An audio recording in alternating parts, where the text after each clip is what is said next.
Or next example, let S be the set containing the element 1, 2, 3 and star is equal to addition is an ordinary addition on the set S. That is to check that the ordinary addition is a binary operation on the set S. So according to the definition of the binary operation, add each element of the set S with itself and with each element of the set S, that is 1 star 1 is equal to 1 plus 1 is equal to 2, which is an element of the set S.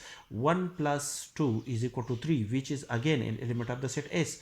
1 plus 3, the result is equal to 4, which is not an element of the set S. Therefore this condition is failed to hold that 1 and 3 are the element of the set S, but the addition of these two element of the set S, the result is not an element of the set S. Therefore in this case we can say that the ordinary addition is not a binary operation on the set S in this case.